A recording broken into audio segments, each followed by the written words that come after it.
Sabi mo, damay-damay lang yan.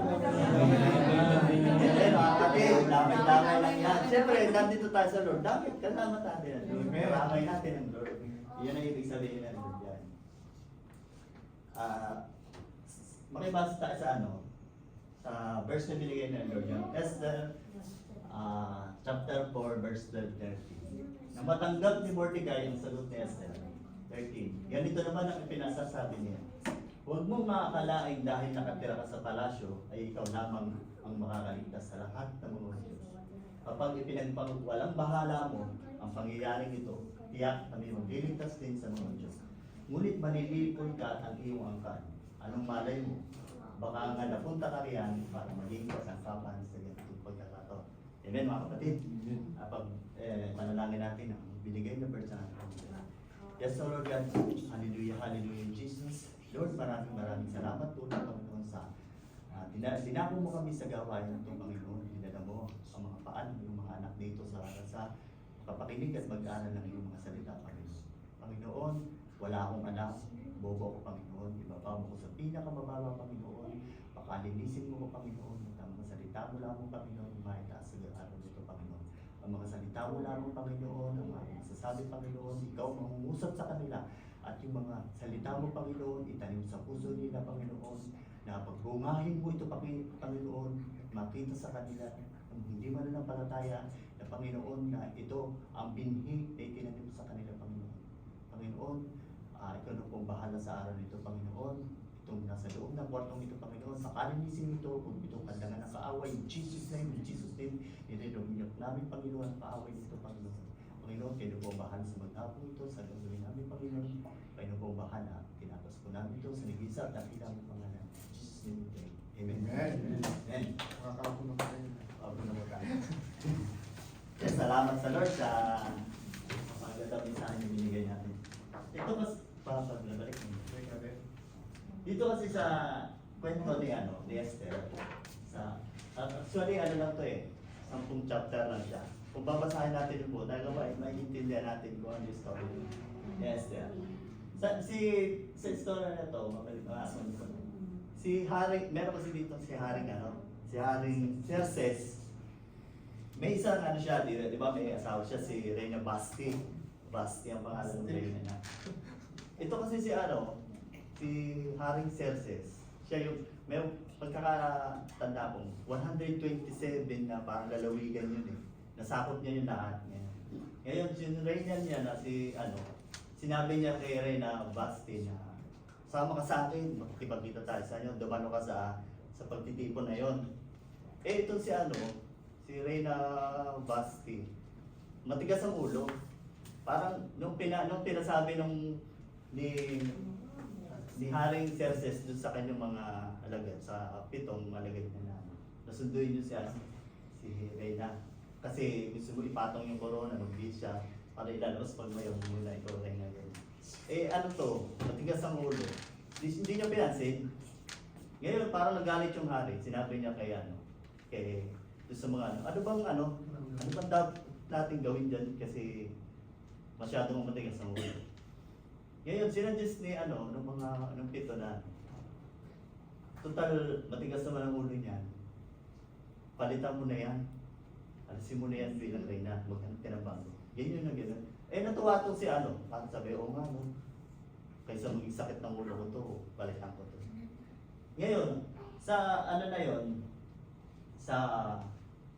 meron kasi din may isang Hudyo na si Mordecai.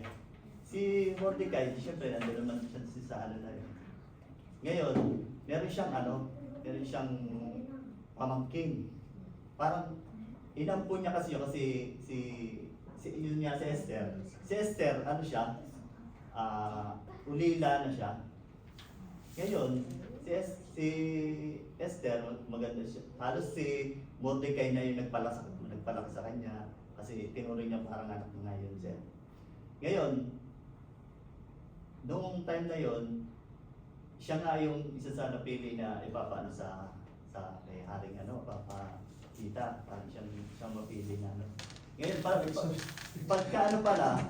pagka naghahanap pala, pag ihaharap ka sa hari, parang inaalagaan ka halos isang taon siyang pagagandahin. Siguro, nire-reband pa siguro yung mga panahon yung pinapa-street ko, purot ba yan, ganyan.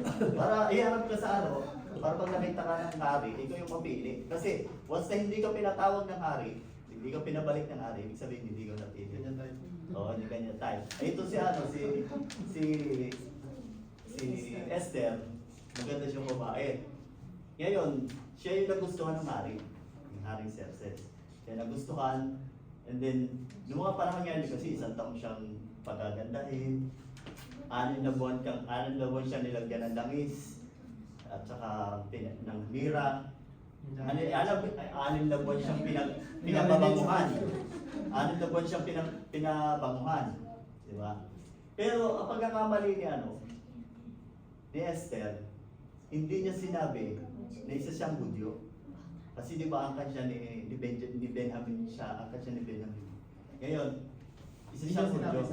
Oo, hindi niya sinabi sa hari, hindi siya siyang Hudyo. Ngayon, kasi yun din yung sinabi sa kanya ni Mordecai, yung sasabihin niya, ikaw ay isang Hudyo, sabi niya gano'n. Bisan kasi sa pinapahintulot niya ng Lord ng isang bagay, tama man o mali, kasi may purpose ang Lord. Di ba? Yung mga kapatid, laging gano'n pag may pinapagawa sa atin ng Lord, na minsan kahit mali, may purpose ang Lord yan, kahit gano'n. Pero at that time, si Mordecai, medyo may si Mordecai kasi medyo may pagkaano yan. Chismoso din dyan si Mordecai. Yun, yung tito niya. si Mordecai may pagkaano yan. Ngayon, meron kasing dalawang yunokong, may dalawang alagad si Haring Xerxes na dito. Na gusto siyang ipatayin. Para nag-uusap yung dalawa na papatayin natin si Haring Xerxes. Ay ngayon, narinig ni Mordecai. Ngayon, sinabi niya kasi siyempre pinili na si Esther. Diba? Ngayon, sinabi niya kay Esther na si Haring Xerxes papatayin itong dalawa. Balak niyang patayin. Ngayon, nung nalaman ngayon ni Haring Xerxes na balak nga siyang papatayin yung dalawa. Parang pinapatay niya yung dalawa. Yung dalawang pinaimbestigahan niya kung talagang totoo yun. Nalaman niya na totoo nga. Pinapatay niya yung dalawang gustong sa kanya. Mag-assassin sa kanya. Ngayon, meron namang, siyempre parang good shit. Hindi man nalaman ni nung panahon na yun, hindi pa alam ni Haring Xerxes na si Mordecai yung nagsabi mo gano'n na investiga. Pero nasulat yun sa kasaysayan. Ngayon, may galit kay Mordecai, si Haman. Si Haman, galit siya lalo na sa mga Hudyo, galit siya sa mga Hudyo. Kasi, pag dumadaan si Haman, parang hindi siya pinapansin ng mga Hudyo. Lalo si Mordecai, hindi siya niluluhuran. Sanabi sa kanya ni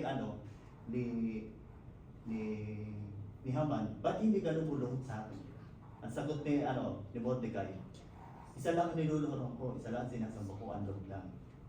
Bakit kita sasambahin? Hindi naman ikaw ang Lord. Parang ganun. Kaya nagagaling galit din sa kanya yun na ngayon, siyempre, nalaman ni gusto papatay din ni Haman, si Mordecai, lalo na mga Hudyo. Nung malaman ipapapatay ang mga Hudyo, lumapit siya kay Esther. Diba? Dito nga sila sinabi niya na nung matanggap ni Mordecai ang sagot niya sila, ganito ang pinasasabi niya, huwag mo akalain na dahil nakatira ka dyan, kasi sa kanya sinabi, di ba? Parang siyempre kahit pa paano, reyna ka na, medyo may desisyon ka na, di ba? Yung sinabi niya na ikaw ay makakaligtas ng mga Hudyo. Pero kapag hindi mo siya, yung sinabi ko sa'yo, pero parang pag hindi mo siya pinansin, sakala mo ba na pag kami pinatay at hindi mo kami Hudyo pa rin, na ikaw lang ang maliligtas porque reyna ka. Hindi yun yung pinasasabi ni Mordecai. Kaya ngayon yung moment na yun, parang natatakot din si Esther na parang din siya.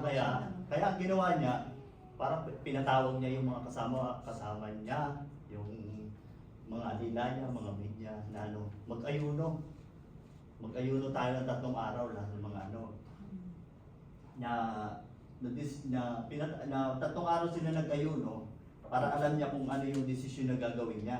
Siyempre, di ba pag nag-aayuno tayo, malakas, patay yung laman natin, pinapatay natin yung laman natin.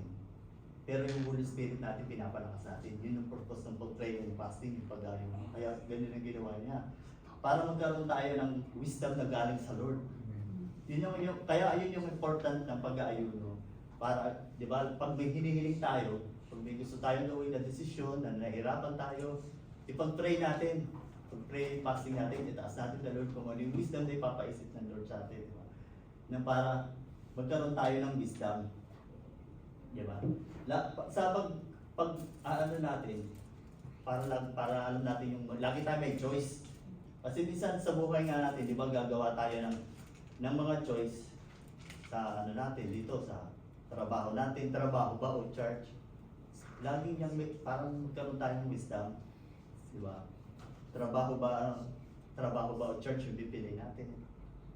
Siguro minsan sa atin, trabaho minsan tayo trabaho muna, sayang kasi ang kita eh. Di ba? Yun yung inaano natin. Minsan sa desisyon natin nakasalalay yung ating karangalan. Minsan sa ating desisyon nakasalalay ang ating pinagkakakitaan. Minsan yung tatanungin tayo ng Lord, kwarta o kahon? Di ba? Pero ano sa atin. Pero minsan lagi pinipili natin, pag sinabi kasi pera, iba na yung maano sa atin, parang nasisilogan tayo, di ba? Trabaho o gawain? Di ba, syempre dapat gawain. Kaya nga sabi ng Lord sa atin, hindi tayo mga undercover agents. It's either expose yourself and identify yourself to God and all your trust, keep quiet. Siyempre, ano ba dapat nating intindihin? Tinatanong sa atin ng Lord, why God called us to be a child of Christ? Bakit tayo children of God? Para lang ba umatin tayo sa church pag Sunday? Para lang ba magparami tayo sa gawain? Para lang ba may tutugtog, may kakanta, may sasayaw? Hindi po. Kaya tayo tinawag ng Lord para tayo maligtas. Yun mga kapatid. Malay natin, malay mo, kaya tayo nandito ngayon para maging kasangkapan tayo para sa pagliligtas. Sa tingin ba natin, kaya nandyan sa kaisya mo, tayo, tatrabaho tayo ay dahil nagkataon lang? Sa tingin ba natin, nandito tayo dahil nayayalan tayo ng mga kaibigan natin? Hindi, may purpose ang Lord. Sa tingin ba natin, mananahimik ka lang, ay maliligtas na tayo? Hindi. Hindi lang tayo natatapos sa pagtanggap natin sa Lord. Kailangan kumilos tayo at ikakita natin at gawin natin. Sa tingin mo ba, kaya tayo nandito sa Japan, yung iba nasa Mihara, nagkataon lang, hindi, may purpose ang Lord dyan. Ako patotoo ko nga, diba ako nasa Pilipinas ako. Tutakwan, okay naman din doon sa Pilipinas kasi hindi naman ako nawala.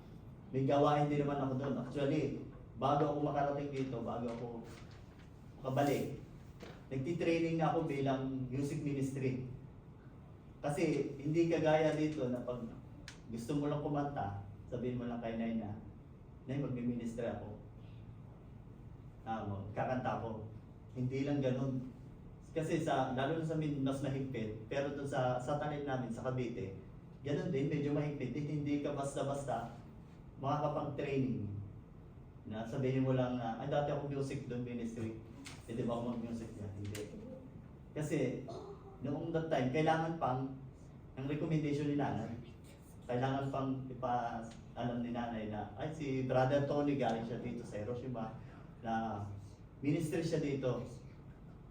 Ngayon, kailangan pa ng ganun. At saka nag-audition ako para lang sa makapag-training ako. Kasi doon tinuturuan din eh. Pero sa kabila ng okay naman ako doon, pero hindi eh. Kasi nga may purpose ang Lord sa bawat isa sa atin. Kasi sabi ko nga, siguro kung sa ibang bansa, hindi dito sa Japan ako makakabalik, baka hindi ko piliin eh. Kasi kung lalo na kung malalaman ko yung pupunta ko na ibang lugar, hindi siya makakapag-serve sa Lord. Hindi ka makakapagpatuloy sa Lord, mawawala ka sa Lord. Siguro hindi ko tatanggapin yun. Eh ngayon nga, palibasa, babalik ako rito sa Japan, sa Yamaguchi ako mapupunta, alam ko na may gawain. Kaya noong nalaman ko na babalik na ako, kasi ng pandemic yun natigil yun eh. Nung babalik ako, magti-training na uli ako, at kakanta na uli ako sa ministry doon. Tinanggihan ko na, sabi ko na hindi na ako makakapag-ministry dyan, makakapag-training, kasi babalik na ako sa Japan. Pero huwag po kayo mag-alala, hindi naman po ako mawawala kasi babalik ako sa dito na may gawain din. Babalik ako kay nanay na gawain. Yun pala, di ba? May purpose ang Lord. Hindi yun nagkataon lang na may tinalaga ang Lord pa na magkita-kita tayo, na magkasama-sama tayo dito para makakilala tayo sa Kanya. Hindi ito nagkataon lang, hindi ito kasi plano ito ng Lord, di ba? Yung will ng Lord yung susundin natin. Kaya nga di ba, pagka yung pag nahihirapan tayong magdesisyon sa buhay, kung ano ba na, ako, parang nahihirapan din nga ako, di ba? Mahirap din, sabi ko, ang plano ko, di ba? Gusto ko lumipat na pero parang sa nangyayari ngayon, parang iba yung will ng Lord eh. Parang hindi yung will ko, yung gusto ko ang mangyayari. Di ba? Will pa rin ng Lord kasi sabi nga ni Sensei, yung nagsabi ako, nilipat ako. Parang kung will talaga ni Lord, magiging smooth yung parang ngayon nga, parang napapaisip na ako na, wala, magpapadumi pa. Kailangan ko pang iwanan kasi masakit din sa akin na kasi dito nga ako dinala ng Lord. Yun pala purpose ko, kaya pala bumalik ako rito. Di ba? Kung sa Pilipinas mo okay na nakakapag-ministry na ako doon, hindi naman ako nawala eh. Pero ang purpose pala ng Lord, para pabalik dito. Yun dito nga magamit, di ba? Masakit sa akin na gusto ko lumipat doon, dito nga akong ginagamit sa Yamaguchi. Kaya pala dito ako dinala kasi kung ako sa sarili ko, ayaw ko tumayo dito sa harap niyo, ayaw kong turo. Pero anong gagawin ko, inanong ng Lord si nanay para magturo sa dito, para magamit. Kasi kung ako, kaya ko ba magturo? Mahirap magturo. Hindi naman ako kagaya ng iba na talagang medyo sanay na sa teacher. Kasi kung teacher ka na talaga, by profession, madali na sa iyo yung magsalita sa ibang tao, di ba? Kasi sanay ka na magsalita. Kaya sanay ako tumayo sa harap. Pero pag kumakanta lang ako, kapag lumalaban na ako sa amateur, di ba? Pagka kumakanta lang ako, pero hindi rin pala. Kasi kaya kagaya ngayon na yung pagkanta ko parang unti-unti rin kinukuha ng Lord eh. Pag hindi mo talaga ginamit para sa Lord, unti-unti rin niya rin kukunin kahit. Kasi ngayon, sa pag-minister ko dito, nahihirapan din ako. Nahihirapan ako kumanta. Kaya minsan, tapos minsan nagtuturo pa rin. Pero kahit gano'n na nahihirapan tayo, parang ang dami nating task. Ang dami nang ginagawa natin. Pero gagawin natin to, kakayanin natin to para sa Lord. Diba? Kaya ngayon sa nangyayari lang, pag gusto kong lumipat, parang ngayon pinapaisip na Lord, parang huwag na kaya ako lumipat. Diba? Masakit din sa akin na lumipat kasi siyempre pag umalis ako, ihila na nga tayo. Aalis pa ako, diba? Paano si Bro Brian, siya lang bang magturo, diba? Yun din yung minsan tinatanong ko sa kailangan ko ba lumipat? Diba? Siguro, kaya nga ako dinala dito, ito rin ang isa sa mga purpose. Para magamit ng Lord. Amen. Hindi lang sa inyo, hindi lang sa pamilya ko, sa mga kasama ko. Di ba? Kaya salamat sa Lord sa pagkakataon na nagagamit tayo, pasalamat tayo sa Lord na hindi lang tayo yung nakaupo dyan, hindi lang tayo nakikinig. Kasi malay mo, purpose ng Lord, one time magamit ka, di ba? Hindi natin alam, di ba? Kaya sabihin mo sa katabi mo, hindi lang nagkataon nandiyan ka na. Di ba? Hindi lang nagkataon nandiyan ka na. Di ba? Sabi niya sa ano, sa Romans 8:28. Sabi nga sa Romans 8:28, alam nating lahat na ang bagay na gumagawa ang Diyos para mabuti kasama ang mga nagmamahal sa Kanya bilang tinawag ayon sa Kanyang layunin, di ba? Sa English. Hindi ko alam kung meron ako. All things work together Oh, for good, yan. Ngayon, kaya parang tinatanong mo sa akin kung English na siya. Kasi para mas magandang intindihin pag sa English Sa naman English, siya. all things work together for good to those who love. Yan. Parang sa ano yan, hindi tayo tinawag dahil lang sa, sabi ko nga, hindi tayo tinawag dahil lang sa gusto tayo ng Lord. May purpose sa iyo ang Lord, kaya ka tinawag. May purpose ang Lord kung bakit, sabi ko nga, kung bakit sakay siya tayo dinala. May purpose ang Lord kung bakit tayo nagkakasama-sama. May purpose ang Lord kung bakit yan ang kasawa mo. Bakit yan ang kasintahan mo. Bakit yan ang binigay sa iyo, di ba? Bakit? Yan yung binigay sa iyo. Sabi nga ng Lord, pagtiyagaan mo yan. Mahalin mo yan. Lahat ng kakulangan yan, dapat binamahal natin, di ba? Ako patuto ko sa asawa ko. Sabi ko, di ba, tayo mga lalaki, pag naliligaw tayo, naghahanap tayo ng mga natin. Di ba, kahit pa paano may hinahanap tayo, kailangan matangkad, maganda, mabait, Mapera. Pero, di ba, yun yung mga ideal namin mga lalaki, minsan ba? Pero minsan pala, kung ano yung hinahanap natin, hindi yun yung ibibigay ng Lord. Hindi yung tadyang. Hindi yun yung tadyang na huhugutin niya sa atin. Di ba? Masigit pa pala. Ako nga, patotoo ko lang sa asawa ko. Di ba? Ang asawa ko, hindi naman matangkad, maitim din. Hindi siya, siyempre magputi na kaya. Oo, maganda siya. Maganda. Siyempre, ano ang tatawag doon? Morena beauty ba? Black beauty.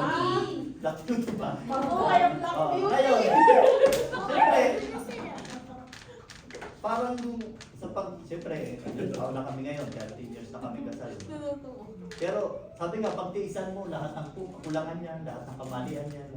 Pero yung pala, kung titingnan natin sa sa aspeto ng yung hinahanap natin, minsan mapapaisip, bakit pa kaya ito nakapangasawa ko, diba? Bakit pa ito yung minahal ko? Pero, hindi, yun yung sa paghahanap ko nga, yun hindi yung binigay ng Lord eh. Lahat ng kakulangan niya, tinanggap ko. Siya, hindi marunong magluto, pero ginawa na Lord. Pinapalatan yung pamalay. Lagi kong sinasabi, patotoo ko na ganyan, lagi kong sinasabi. Kasi minsan pag naiinis ako, sabi ko, kung gusto ko lang maghanap ng, kung pwede lang akong magkasala. Spear. Pwede, sabi ko, marami dito, di ba? Pero hindi yung pinapahintulot ng Lord na mangyari. Di ba? Kasi, kahit ganito, yun yung binigay ko sa'yo, mahalin mo yan, pagtsagaan mo yan. Di ba? Dapat ganun tayo. Pagtsagaan mo. Kasi, English. di ba? Minsan nga, tatanungin tayo, minsan pinapapili kung anak ba o ano. Pinipili ng iba anak. Tama. Pero, dapat pala, asawa. Kasi ang anak, pag-aalis din yan eh, iwan ka rin yan. Pero pag kayo magkasawa, kayo yung itinali ng Diyos. Sa hirap at ginawa kayo magkasama niyan, di ba? Yun ang binibigay sa atin ng Lord na ano. Dapat siya, mahalin natin ang asawa natin. Sabi pa dito, sino ba yung magtitiisan sa mga kahinaan kapalpakan natin? Di ba tayo rin? Mga sa pamilya din naman natin. Di ba? Sino-sino bang mananalangin para sa atin? Di ba tayo rin? Kaya nga damay-damay na yan eh. Di ba? Hindi man tayo intindihan ng tao sa labas, nang hindi mananampalataya. Minsan nga, di ba, hinihila tayo sa dilim. Di ba? Hindi natin may labas ang identity mo na bilang Christ ka, na bilang anak ka ng Lord.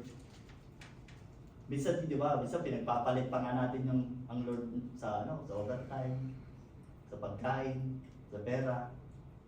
Tandaan natin kapatid, there's always a choice to make you identify with Christ. Yun yung pinasasabi sa atin ng Lord. About choice. Di ba sabi nga sabi nga ng Lord, daroon tayong free will. Sinabi niya na ito yung gawin, pero bigyan pa rin tayo ng free will. Di ba? Pero pinasasabi pa rin ng Lord sa atin na ito dapat ang gagawin mo. Di ba? Huwag natin mamaliitin yan, laban yan ng ating pagiging Kristiyano. Sabi nga ng Lord, kung may purpose siya sa atin, meron din siyang special plan sa atin. Anong sabi sa John 10:10? Dumating ang mga magnanakaw para lang magnakaw, pumatay at manira. Naparito ako upang ang tupa ay magkaroon ng buhay na masaganang lubos. Diba? Sabi dito, maninira. Diba yung maninira ng faith, maninira ng joy, maninira ng happiness natin. Bakit? Di ba ang gusto ng kaaway? Yung wala tayo dito. Di ba? Yun yung gusto ng kaaway eh. Di ba? Sinasabi pa nga natin sa atin bago tayo pumunta. Kasi yung pagpunta pa lang natin dito, ano yan? Battle na yan. Pagka nabulungan tayo ng kaaway, huwag ka na pumunta dyan. Di ba? Pagod ka kahapon. Di ba? Nag-swimming kayo kahapon. Swimming ka rin. Di ba? Nag-swimming tayo kahapon. Di ba? Pagod siya. May reason ko, pero masakit ang katawan niya. Pero hindi. Pinili natin ang Lord, kaya tayo nandito. Di ba? Yung pagod natin kahapon yon sa paglalangin natin, katawan lang napagod natin. Pero yung spirit natin, damay-damay yan, kasama natin. Sama-sama tayo. Na nagpalakas din kahapon, hindi lang tayo nag-enjoy. Nagpalakasan din tayo kasi kasama tayo. Nag-bonding tayo, nag-fellowshipping tayo. Di ba? Yun ang inaano natin. Minsan, di ba, binubulungan hindi, ano ka na. Binubulungan tayo din, sige. Lalo na, patotoo ko lang dito ha. Yung kasama, meron kasi ako isang kasama sa Kaisya. Mabait naman siya kung sino pa yung Tagalog, kung sino pa yung kapwa ko Tagalog salita. Siya pa yung medyo hindi maayos ang Kasi minsan parang dinidemonyo talaga niya ako eh. Ang sabi niya sa akin, nag-aari siya, nag-online casino. Sabong.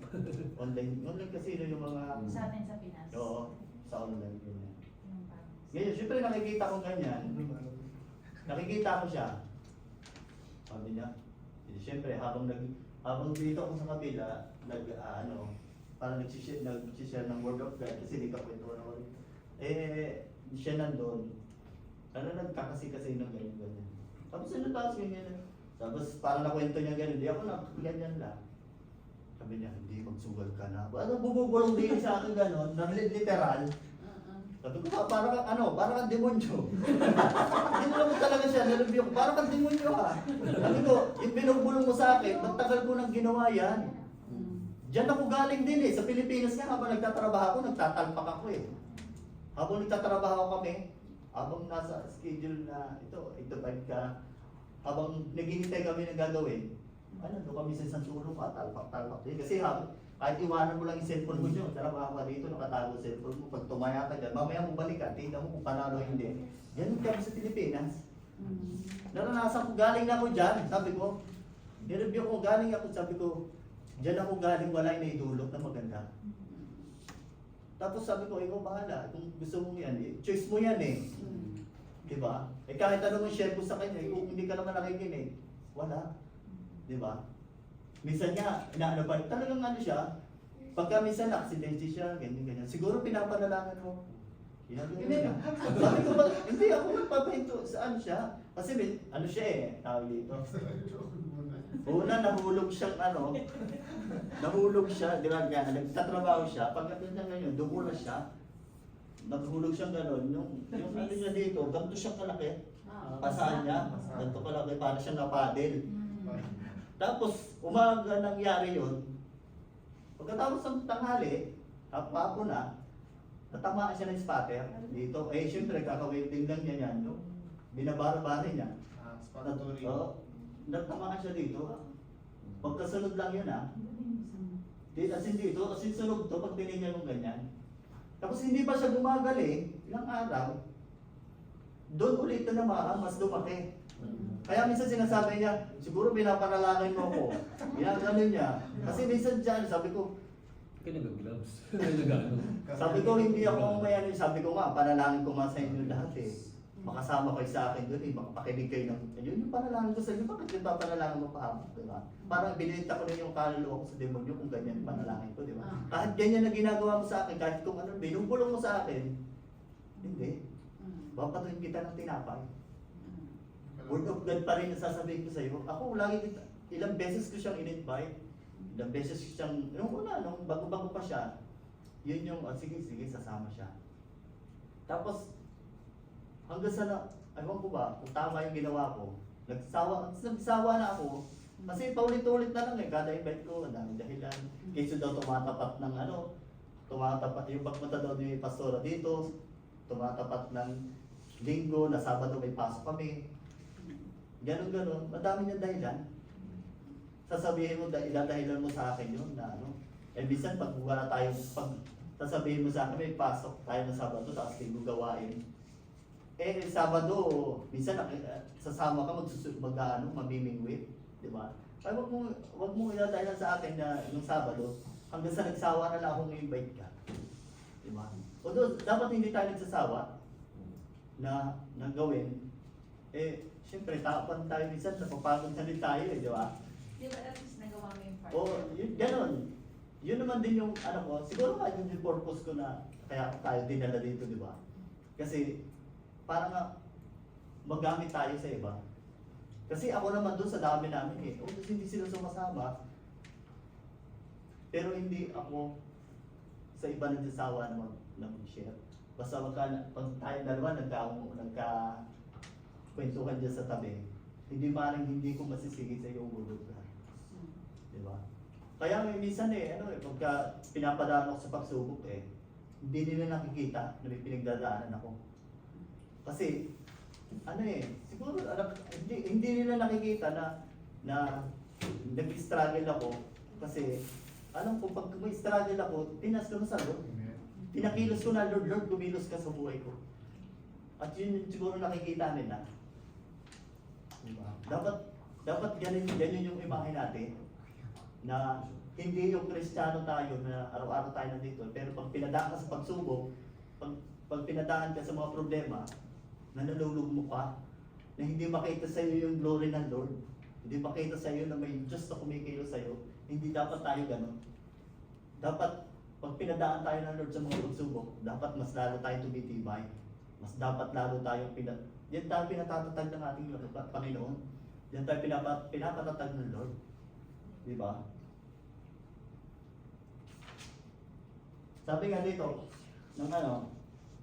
kapatid, if we follow and obey God, you will prosper. Yan ang gusto ng Lord, to prosper us na masagana, siksik, liglig at umaapaw, di ba? Ay minsan, bakit tayo hindi naliliglig? Sisiklig. Di ba? Kasi minsan hindi tayo sumusunod. Hindi tayo nag-obey sa Lord. Ang gusto ng Lord, yumaman tayo, hindi ka maghirap. Kaya ano ang gagawin natin? Sumunod ka, mag-obey ka. Amen mga kapatid. Sabi nga, tinawag ka hindi para maghirap. Tinawag ka para bigyan ka ng masaganang buhay ng ating Lord. Minsan pag hindi ka binibigyan ng masaganang buhay, pag hindi ka masagana, minsan baka magtaka ka na. Baka kaya hindi ka binibigyan ng Lord kasi hindi nakikita ng Lord na sumusunod ka. Diba? Between you and the Lord, kayo nakakaalam ng ito. Diba? Tandaan natin mga kapatid,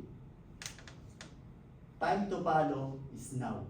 Ngayon na tayo sumunod. Bakit? Minsan ngayon nga tatanungin tayo ng Lord, ano bang klaseng buto ang itinanim mo? Yun bang buto na hinagis sa batuhan? Sabi nga di ba doon sa ano, sa Mateo ba yun? Yung tungkol doon sa ano, yung talinhaga. Yung seed. Oh, yung seed. Parable Sinabi dito of the na, seed. ang ina na may, yung sa talinhaga na, Sa batuhan. oo, sinabi nga di ba? Ang ilan ay nahulog sa ano, ang ilan ay nahulog sa naghasik yung may binding nahulog sa tabing daan, ngunit dumating ang ibon at kinain ng mga ito. Ang ilan naman ay nahulog sa mga batong lugar at doon ay walang sapat na lupa. Tumubo agad ang mga ito, palibhasa hindi malalim ang lupa. Pagsikat ng araw, nalanta ang mga ito dahil sa walang ugat, tuluyan ng naliyot.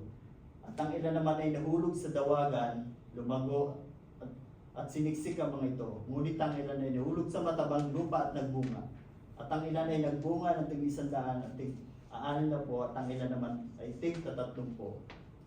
Ang mga may pandinig ay makakinig. Yun yung talinhaga, di ba? Saan ba yung buto natin? Sa matalim na lupa, sabi nga, kung between you and the Lord, kayo na nagkakaano. Ikaw lang ang nakakaalam. Yung butong itinanim natin, di ba sabi nga kung ano yung butong itinanim natin, yun yung aanihin natin yan. Di ba, siyempre, pag mabuti ang ano mo, itinanim mo, siyempre, mabuti rin yung aanihin mo. Pag magandang bunga, ang magandang butong tinanim mo, magandang bunga rin ang aanihin mo. Di ba? Sabi nga, di ba, din sa ano, yung kwento ni si Genesis, kwento ni Eva at ni Adan, gusto ng karunungan, tapos di ba, tinukso ng ahas, kinain yung bungang kahoy, di ba? Kaya sinabi ng Lord, huwag mo kakainin niya kasi pag kinain mo, mamatay ka. Di ba? Pero ang ginawa ni tinukso ng demonyo, tinukso ng ahas si Eva, kinain. Namatay siya. Hindi siya namatay physical, pero yung Holy Spirit niya, yun yung namatay. Diba? Kaya alam niya, kaya nga nagkaroon siya ng tawag nito. Nalaman niya na hubot-hubad siya, di ba? Kasi patay na yung Holy Spirit niya. Yun yung sinasabing namatay siya. Kaya yun yung sinasabi ng Lord, kasi mamamatay ka. Di ba? At ang masama nga nito, dinamay pa si Adan. Si Adan na walang malay. Si Adan na nasa gilid lang, di ba? Kaya nga sabi, damay-damay yan. Pag gumawa ka ng masama, pag hindi mo sinunod ang utos ng Lord, may pwede kang madamay. Di ba? Dapat ang dinadamay natin yung mabuti. Yung mabuting ginagawa natin para hindi lang yung kabutihan na sa'yo lang nangyayari. Siyempre, damay yung pamilya mo, di ba? Na pag sumunod ka sa Lord, nung nag-obey ka sa Lord, hindi lang ikaw ang gaganda buhay. 10 ng iyong pamilya. Di ba? Pag tayo kapatid nagsalita para sa tama, kaya tayo inaalaw sa ganyang pagkakataon dahil may purpose nga ang Lord sa atin. May special plan siya para tayo kumilos sa ngayon at huwag na magpabukas pa. Diba sabi nga ng Lord kay Moses sa Exodus 4:13. Yahweh, maaari po bang iba na lang ang inyong suguin, sagot ni Moises. Diba? Siya ang sinabihan ng Lord na puntahan mo yung ito yung pinapasabi ko, diba? Pero hindi ang sabi ni diba, utal-utal siya. Ako ba Lord ng hindi nga ako makapagsalita. Diba? Siya ang inutusan siyang inano ng Lord para magsalita . Siyempre, pag ikaw pinadala ng Lord, siya rin na magbibigay sa iyo na dapat mong sabihin sa kanila na maririnig mo, di ba? Hindi pwedeng sabihin sa akin, halimbawa, may pinagawa sa akin si nanay. Ay, hindi, huwag na lang ako. Hindi ko naman kaya yan. Si Bro Brian na lang. Di ba? Hindi pwedeng ganon. Na pag sinabing, may pinagawa, Bro Russell, ikaw gumawa, ikaw kumanta nito. Sabihin mo na, hindi naman ako marunong na kumanta. Di ba? Pag inalod tayo ng Lord, na gawin to, dapat hindi natin pinapasa. Kasi inano dyan ng Lord, kasi alam niya na kaya mo. Diba? Minsan ano tayo pag may binigay sa ating task ng Lord minsan pag pinapangunahan natin, na hindi ko kaya. Kahit ako nga Diba lagi ko minsan napatotoo, sabi ko hindi ko naman kaya magturo hindi ko naman pinanghihinaan tayo, di ba? Pero iniisip ko na lang, ay, inalunta ko ng Lord dito pinagturo na ni Pastora akong pinano dito. Siyempre, gawin natin yung part natin. Hayaan natin ang Lord ang mangusap sa atin, di ba? Hayaan natin yung mga salita ang Lord ang magsalita para sa kanila. Kung ano yung marinig niya sa'yo, alam galing yun sa Lord. Kasi ang mga pastor tinilagay ng Lord na nagbigay ang pastor na magtuturo kasi yun yung sinabi sa kanila ng Lord. Di ba? Dapat ganun tayo. Sabi nga, di ba, yung sabi ni si Pero, di ba, pinaanohan ng bago nangyari kay Pero, di ba, mga 10 kamalasan, di ba, pinadala, pati pa yung anak niya panganay, di ba, pinatay. Pero, mabalik tayo doon kay Esther. Nung nagbabasa yung hari, nagbabasa yung hari ng mga nasulat noong nalaman niya na si Mordecai yung nagligtas, siya yung nagsabi, di ba, na papatayin yung dalawa si Hari. Nalaman yun, nung una hindi alam nagbasa nga to si Hari ng kung paano nga siya naligtas, sino yung tumunod sa kanya. Nalaman niya si Mordecai. Na si Mordecai ang naging dahilan kung bakit siya hindi napatay, di ba? Ngayon, parang nagtanong siya, habang sabi niya, nabigyan mo na ba ng ng parangal? Sabi niya ang kawal, hindi pa po. Ngayon, habang siya, palabas siya, nakasalubong niya si Haman. Ngayon, sabi ni Haman, nung sinabi ni Hari, Haman, ano bang magandang gantimpala ibibigay natin sa nagdito sa akin. Ang inisip ni Haman, siya yung tinutukoy. Kaya sabi niya, bihisa natin ng pinakamagandang damit mo ng dating patungan natin, tapos iikot natin dyan, pagsigawan natin na ito ang nagligtas, ganyan, pagsigawan natin nun. Ngayon sabi ng hari, sige, ihanda mo itong mga damit na ito, ipasuot mo kay Mordecai. Di ba? Napahiya si Haman kasi akala niya siya Di ba? Akala niya siya yung dadamitan. Pero hindi niya alam si Mordecai. Di ba galit na galit siya kay Mordecai? Kasi nga kung John, na hindi siya sinusunod, na hindi lumulod sa kanya. Di ba? Tandaan natin lahat na nagbabanta sa kapwa na hindi maganda. Siya yung mapapahama.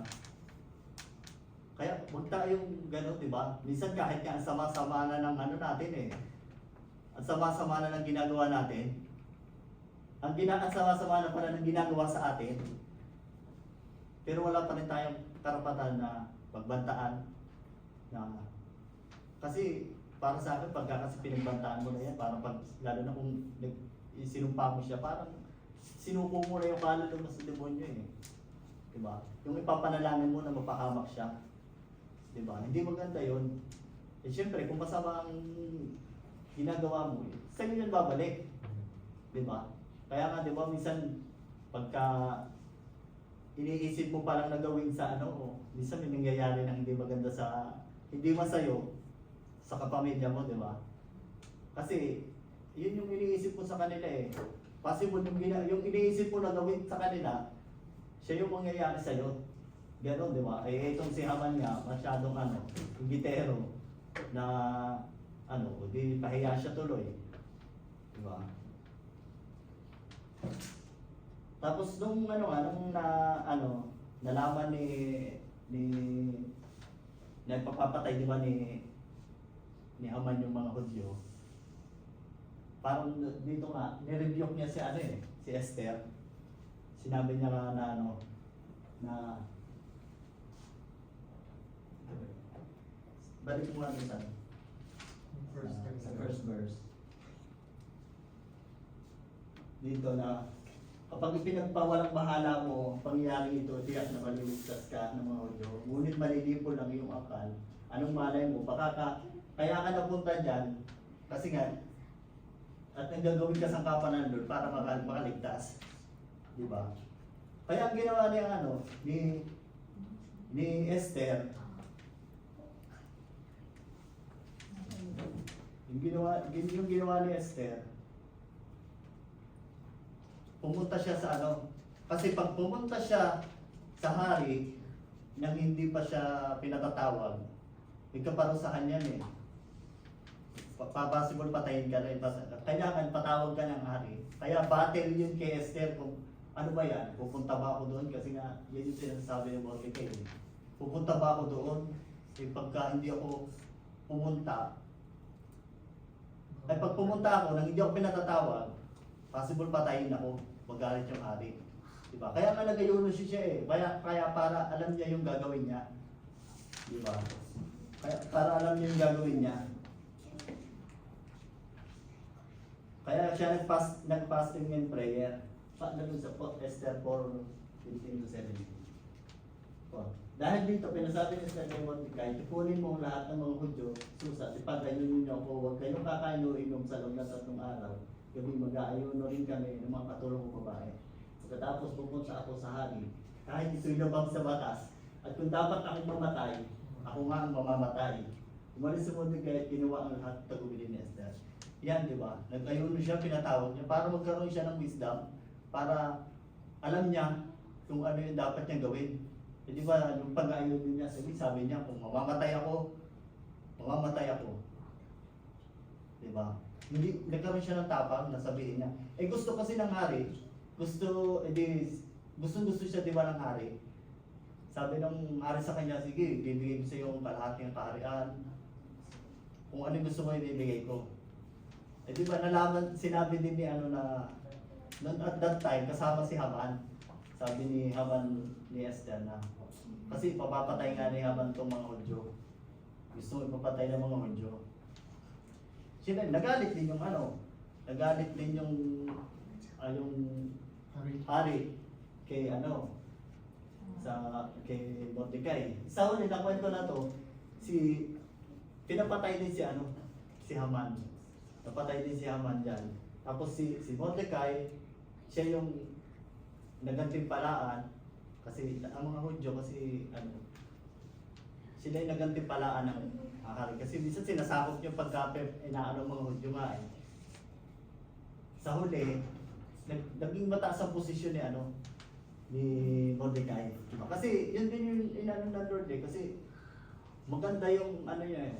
Maganda yung puso niya, di ba? Nasa Lord siya, sabi nga niya, hindi lang, sa Lord lang siya lumuluhod eh, di ba? Sumusunod talaga sila. Sabi niya, yung kay Esther naman, magkaroon siya ng confession na magtiwala sa Lord. Diba? Yun yung power of prayer and fasting, sabi nga kanina. Sabi niya dito, meron akong Diyos na nagliligtas. Lahat ng blessing natin, apektado yan. At ang loved ones natin. Kaya nga damay-damay, diba? Sabi pa dito sa Galatians 6:7, huwag ninyong linlangin ang inyong sarili, hindi maaaring tuyain ng Diyos. Kung ang itinanim ng tao, yun din ang kanyang aanihin. Ang nagtatanim para sa sarili niyang laman, ay aanin ng pagkamulong mula sa laman. Ngunit ang nagtatanim para sa Espiritu, ay aanin ng buhay na walang hanggan. Amen mga kapatid? alam ng Lord ang puso natin. Sa kabila ng kahinaan natin, sa kabila ng insecurities natin, alam ng Lord na pinipilit natin makasunod sa Kanya to be a child of God. And after that, doon din nag-harvest tayo at nakakakita, makakakamit ang mga blessing na hindi mo inaasahan.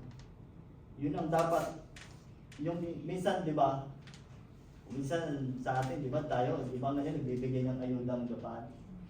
Minsan kahit parang hindi na tayo kasama sa ayuda dati, di ba? Nakakasama kasi nga akala namin dati wala namang kaming ayuda. Pero hindi, nakasama kami sa ayuda. Patanggap kami ng 3, tanggap kami ng 7.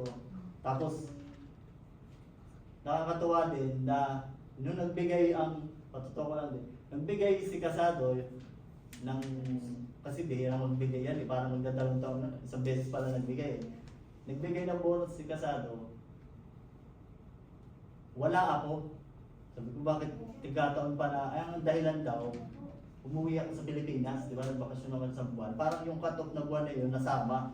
Siyempre wala ako, hindi ako nakasama, hindi kami na hindi kasama. Pero, anong nangyari, ang ginawa ni Sacho, yung natanggap ng 10 tao na 50 lapan, hinatin niya sa 15. Di ba? Nagkaroon kami tuloy ng ayuda yung kami 5, di ba? Na dapat wala na dapat. Pero hindi, magaling ang blessing ng Lord. Ikilos ang Lord. Di ba? Nakatanggap kami. Yun yung ayudang minsan hindi mo inaasahan na ano, di ba? Yung minsan dapat hindi ka malakas. Kasi, siyempre, kain tayo ng kain ng bawal. Kain tayo ng pinagbabawal sa atin. Na dapat hindi tayo, dapat magkakasakit na tayo doon kasi makakain ka ng, ako, lagi kong patutuso sa sarili ko, kain ako ng kain ng bawal, wala akong dieta sa ano. Pero, yung diabetes ko, tinas ko sa Lord yan eh. The Lord, wala na to. Tinanggal mo na to sa akin. Kasi natutunan ko na yung laging ano ni nanay, yung rebuke sa akin ni nanay eh. Na kapag kinilay mo lagi yung sakit mo, bibigyan na kita ng certificate, pagagawa na ako ng nanay ng pastora ng ano, certificate na ito, si Brother Tony, lagi may sakit, kiniklaim na niya, sakit niya, ganyan. Pero yung pag-rebuke, patuloy na rebuke nanay yun, parang, oo nga no, pag lagi kong itong ano. Kaya ngayon, pag yung nalaman ko na, wala na yan, sa Lord, tinas ko na sa Lord. Umiinom ako ng gamot, kasi may maintenance yun eh, nandun pa rin yung ano eh. Pero pag kahit kumakain ako ng bawal, pag nag-check ako dahil ng blood sugar ko, hindi siya ano, minsan nagtataka nga rin ako, sabi ko, siguro wala na talaga akong ano, kahit kumakain ako ng ano, ng bawal, wala akong dieta, hindi siya tumataas, sabi ko ganun pa rin, parang inisip ko wala na, tubukan ko kayo, huwag nang uminom. Parang ano, kasi as in hindi tumataas yung sintomas ko dati na sintomas ng diabetic. Lahat na yun hindi ko na nararamdaman ngayon eh. Yun siguro kasi nga yung tiwala mo sa Lord, yung itinas mo sa Kanya, sinurrender mo sa Kanya, kaya ang ginawa ng Lord, inalis na, kaya wala na sa utak ko yung diabetic ako, wala na. Inalis ko na yun, di ba? Sabi nga, na dapat malakas ka, na dapat kain ka na kain, hindi ka na malakas, pero malakas ka. Kasi yun yung inano ng Lord sa atin eh, yun yung benefits na ginagawa ng Lord sa atin pag sumusunod tayo sa Kanya. Kasi nga, nagtitiwala tayo sa Kanya. Kasi nga Lord, totoong nagbibigay ng buhay. Diba mga kapatid? Kaya pinagpapala mga kaisya natin, hindi dahil sa kanino man. Minsan, baka kaya pinagpapala mga kaisya natin, kasi nandun ka, nandun tayo, kasi may anak ng Lord doon. Diba? Hindi niya pababayaan yun. Kaya maayos yung pamilya natin dahil sa atin. Kasi sumusunod ka. Kaya nga diba, damay nga to eh. Kaya huwag tayong gagawa ng ng masama. Huwag tayong gagawa. Kasi pag gumawa tayo ng masama, ng mali sa kapwa natin, siyempre, sasabi ko na Lord kanina, baka hindi lang sa sarili mo mangyari. Kasama ang pamilya natin. Damay-damay din. Diba? tandaan natin, blessing ang child of God. There's always a time for everything. May time kung kailan tayo luluha. May time kung kailan tayo sasaya. May time kung kailan tayo malulungkot. There's a time to prosper. There's a time to feel down. Laging may tamang panahon ng Lord. Diba? Laging may tamang, hindi nagkamali ang time ng Lord. Pag dapat ito na ang time na dapat matanggap mo na yung blessing mo, ibibigay sa inyo Lord. Kaya pagka minsan, sa panalangin natin, may pinag-pray tayo na hindi pa natin nakukuha, maghintay tayo. Kasi baka hindi pa yun yung time ng Lord para ibigay sa iyo. Baka pag handa na yung puso mong tanggapin yun, yung blessing na ibibigay sa iyo ng Lord, yun yung ibibigay sa iyo. Di ba? Kaya, tinutulong ang nasasabi sa atin ng Lord, magtiwala tayo sa Kanya, huwag tayong mapagod, kapit lamang tayo sa Kanya, huwag tayong bibitaw. Salamat sa Lord. Tigal tayo sa Lord.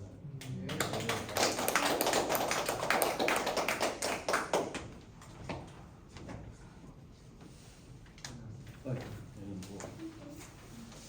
Ayun tayo para sa atin. Okay, salamat sa Lord, no? Salamat, Brother Tony, sa pagkakalip namin sa'yo, sa pagkakalip sa akin ng mga salita niya. So, ang nag-rema lang sa akin mga kapatid, share ko lang. About dun sa ano natin, siyempre kailangan tayong na-process ng mga problema sa buhay. Siyempre may minamatay tayo sa si Lord, hindi naman yung vending machine ng gas sa Japan na pag minatay ka ng coins, lalabas na. So kailangan magantay tayo kung kailan ibibigay yung mga inihiling natin sa buhay, tapusin yung problema. Baka tapusin yung buhay natin, hindi yung problema, di ba? Huwag tayo magmadali. So, si God naman, ito nabasa ko lang kasi sa ano. Si God, kapag, siyempre, every decision, kailangan nagko-consultation kay God first, di ba? God first sa lahat. So si God kasi, para sa akin kasi, meron tayong peace of mind. Consulting God can provide a sense of peace and reassurance, helping individuals feel more confident and settled about their decision. So, sa pamamagitan ng pagkakonsult natin kay Lord sa lahat ng bagay, si Lord muna. Kasi siyempre, sino ba ang, para sa akin, sino ba nakakaalam ng future sa atin? Di ba wala naman? Sino ba ang mayroon ng future? Di ba si God lang? So, ba't pa tayo hahanap ng ibang tao, ibang kung sino man na, kahit sa sarili natin, di ba? Ba't natin kukontrol yung natin kaya kontrolin? Di ba si Lord naman nakakaalam niya? So, ang purpose ng isa, pinaka-main is magtiwala tayo kay Lord. Na kahit anong problema dumating, ano man yung hinihiling natin sa buhay, kahit sa akin kasi, maraming pagsubok kasi sige, okay lang, laban lang kasi na si Lord. So, ganun lang, tuloy lang ang laban. Share ko lang din yung dito sa verse na Philippians 4:6-7. Do not be anxious about anything, but in every situation, by prayer and petition, with thanksgiving, present your request to God. And the peace of God, which transcends all understanding, will guard your hearts and your minds in Jesus Christ. So, amen. So, manalangin ako rin mga kapatid. Yes, Lord, hallelujah, Lord, salamat ko, Lord, sa gawain nito, Lord, sa matagumpay na gawain, Lord, dito sa amin sa naman, so, Lord, sa pamamagitan ni Brother Tony po, na ginamit ni Lord, na maghatid ng mga salita niyo. Maraming salamat po, Lord. Maraming salamat din po, Lord, sa katagumpay ng gawain po sa buong Hiroshima, brethren po, Panginoon, kila Brother Albert, at sa mga kapatiran, Lord. Maraming sa tagumpay. Alam pong nakarating po sila ng ligtas, Lord. Alam pong ang gawain doon din matagumpay, Lord. Maraming salamat po, Lord. Lord, sa mga salitang itong binahagi niyo sa pamamagitan ni Brother Tony po, Lord, maraming salamat po. At sana po, Lord, sa bawat puso ng bawat kapatiran po, nagkabot sa amin yung mga isipan at damdamin po, Lord, magamit namin to sa pang-araw-araw na pamumuhay, Lord. Maging sandata namin, Lord, laban sa kaway, Lord, itong mga salitang po, Lord. At may share po sa aming pamilya at sa mga ibang nagsisik po ng inyong guidance, Lord. Maraming salamat, Lord, sa lahat ng ito, Panginoon ko. At muli po, Panginoon, binababa namin po ang mga sarili, Lord. Hindi mo mapatawaran, Lord, sa mga kasalanan namin, Lord. So, hindi mo kami nakakasunod, Panginoon. Kung 50-50 man po ang pagsunod namin, Lord. Alam niyo po, nasa puso namin, Lord. Pwede po na paano ang bawat nararamdaman namin, Panginoon.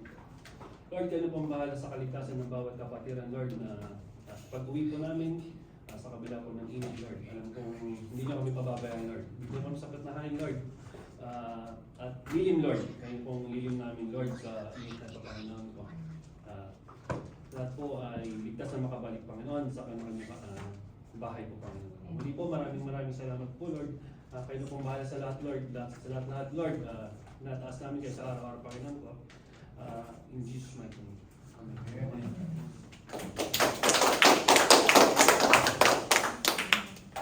Hawa ka.